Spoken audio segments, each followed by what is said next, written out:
Where's the white women's at? Come on.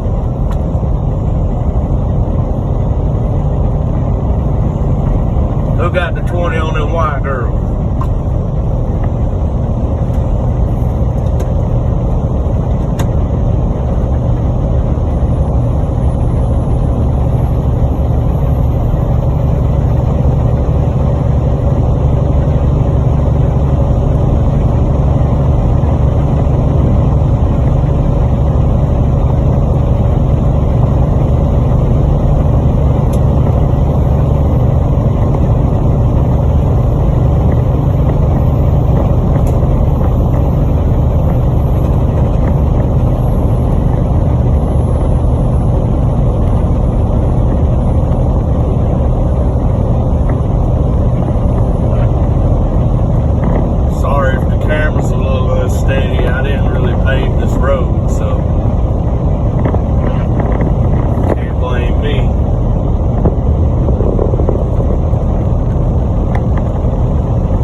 This summer's probably what, your third or fourth time going from one coast to the other? Yes. So you've seen a lot out here. Year and a half.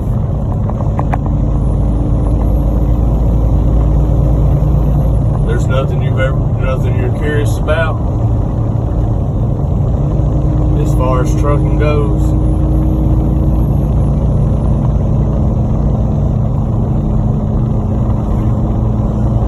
I'll tell you a story.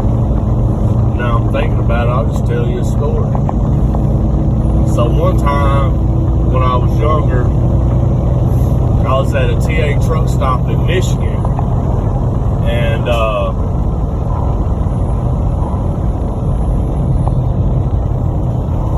this guy was talking about he had been in the Marine Corps, and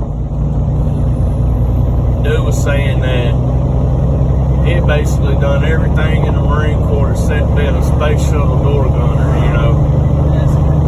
And I'm listening to the guy, and I asked the guy, says, hey bud, where'd you go to boot camp at, you know?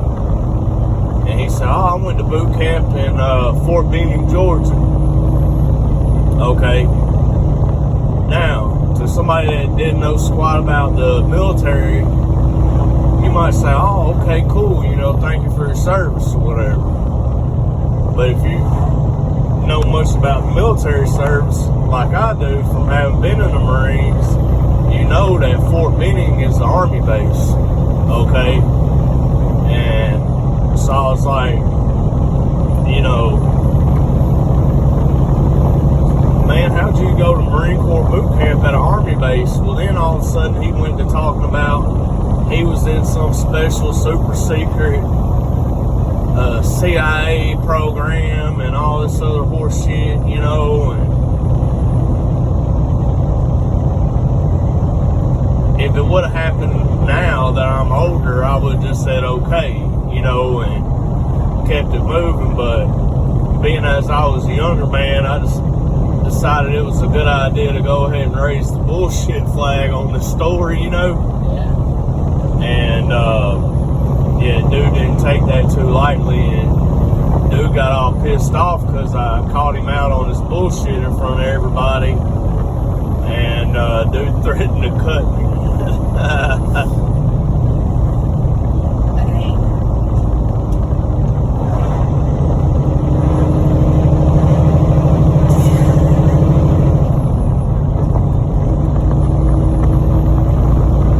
Yeah, there's a lot of bullshitters in the trucking business.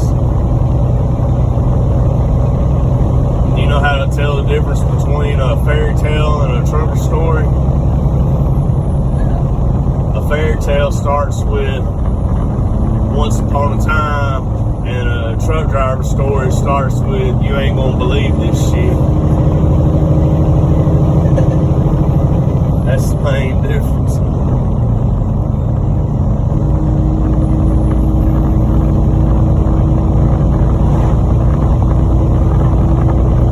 Before that guy got to talking about that, he was talking some trash about how at one point he was on a dedicated run from Area 51 to Fort Knox or some bullshit, hauling gold that they was bringing in through the aliens, and I don't know what all, man. Like, dude was out there. Run into some wild people, you know, on the road.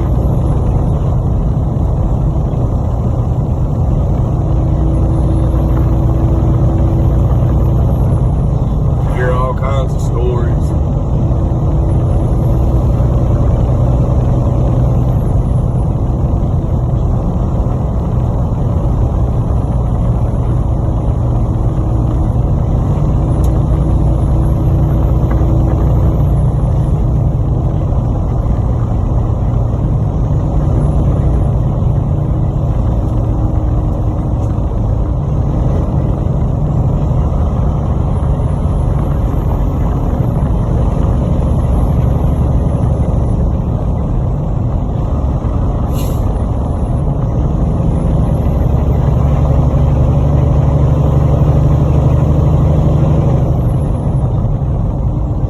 Back when my grandpa was my age, you would have ran from, you know, when he was back driving trucks, you know, in his early years,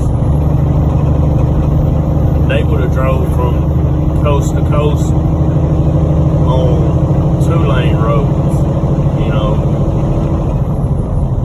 The interstate system, what it is now, and at one point in his younger years, he was running from Arkansas to California all the time in the day cab with no sleeper. And they would take a piece of plywood and keep it, kind of store it behind the seats. And then when it was time to go to bed at night, they would, you know, he would take out that piece of plywood and lay it across the seats. And that's where he would sleep at. And then a lot of the truck stops in those days had bunk houses. And it would be just like an open room, you know, with a bunch of bunk beds in it. He said, and you pay like $2 to stay the night, and that include a shower, you know. And he said, you know, there'd be all these other men in there, you know, sleeping also, but he said back in those days, you could go to sleep and whatever money you had in your wallet, when you woke up the next morning, you didn't have to worry about it all still being there because you knew it was still going to be there, you know. Yes, sir.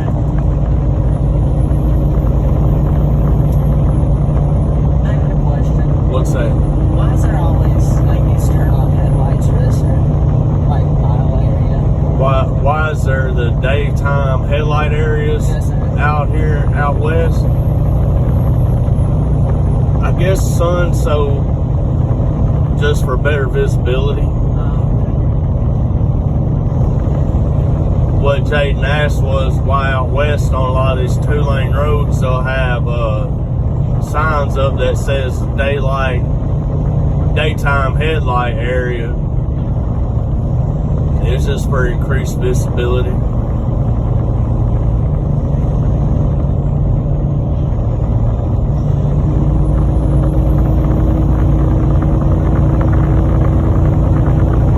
We're on our way to Medford, Oregon. We picked this load up in Texarkana. Some different frozen baked goods. I know there's some cinnamon raisin bread in there, and I don't know what all.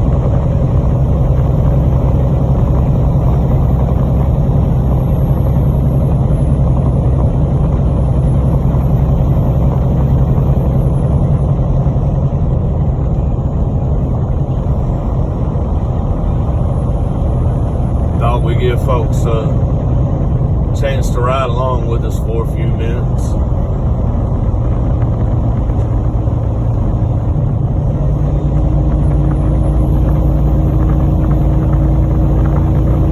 Now I'm drawing a blank on all my trucking stories for whatever reason. I can't think of it. It's kind of how it goes, huh? Yeah.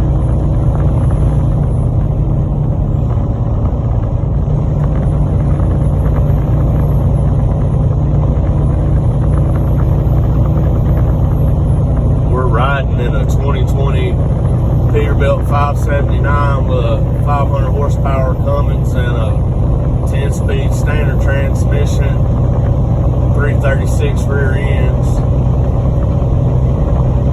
in case anybody's curious about that. Currently got 77,858 miles on it. I got the truck in the middle of January with 33 miles on it. Been doing some good trucking so far this year, I'd say.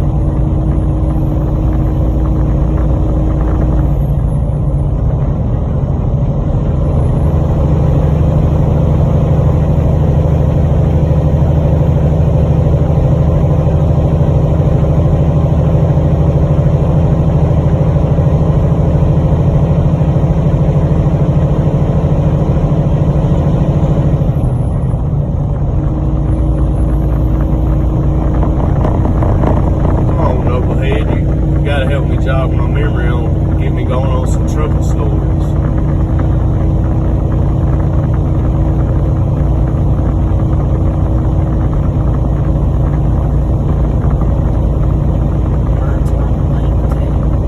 Their mind's drawing a blank too.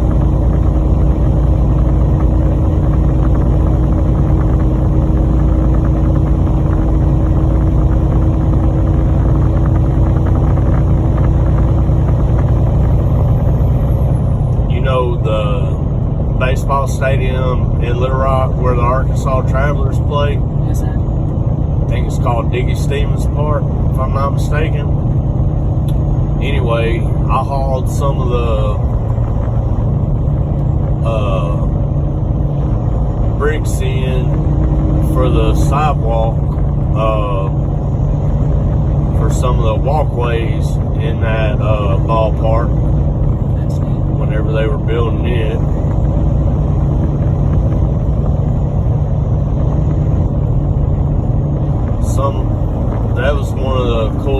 loads I guess I've hauled, and another load I hauled one time that I thought was pretty neat was I hauled a load of prosthetics. It was like artificial arms and legs, and there was pacemakers and defibrillators and all kinds of stuff like that in there. I enjoyed that.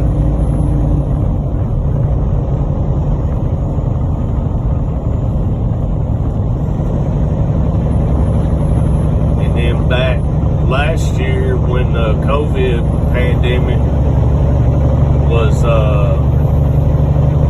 going real strong, you and I delivered a load of that I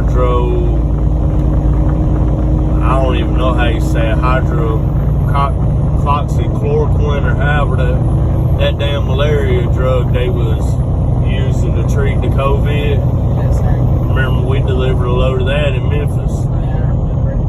Because that was the load that we ended up having to take somewhere else and get the trailer washed out and get it reloaded and take it back.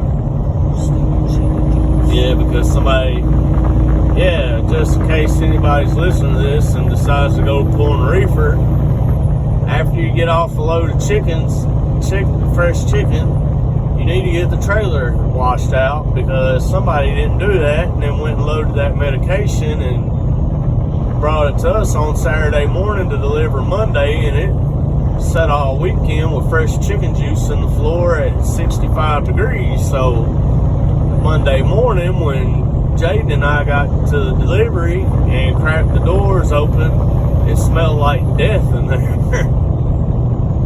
That was an all-day event. We ended up working all day and I think only drove about 40 miles.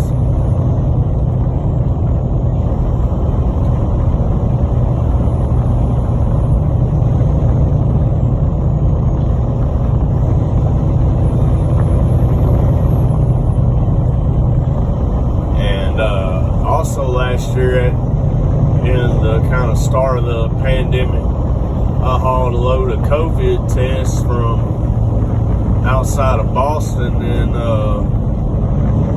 Webster, Massachusetts, down to Olive Branch, Mississippi.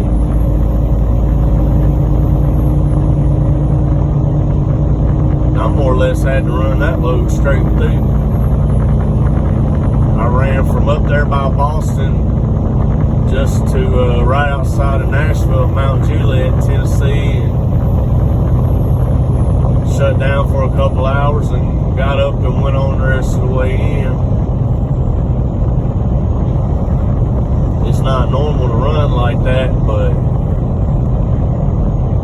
in that situation, man, had to do what you had to do, you know, because they were needing them tests, and actually had paperwork from the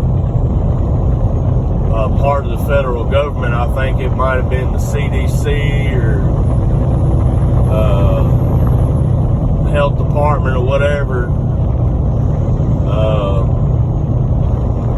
more or less to let the DOT know, hey, if you pull this guy over and he's out of hours and he's trying to roll, let him roll because this load is very urgent. You know, it was something they would normally put a team on, but it was so urgent.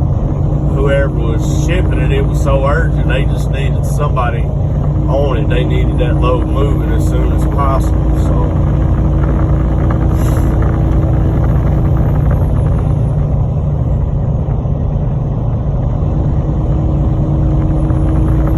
your old man was rewarded handsomely for moving that load, as they would say.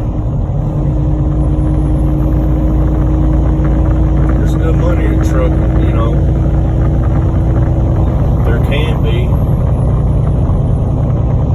It's like feast or famine out here in a lot of ways. When I first started trucking, I had a lot of time I felt like I would have been better off working at doggone Burger King.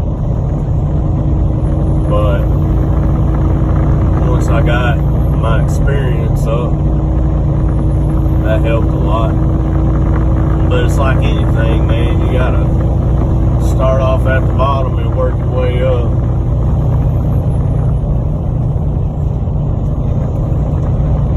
Well, this video's been going for about 22 minutes, so I think we ought to just go on and end it. Say bye, knucklehead. Bye.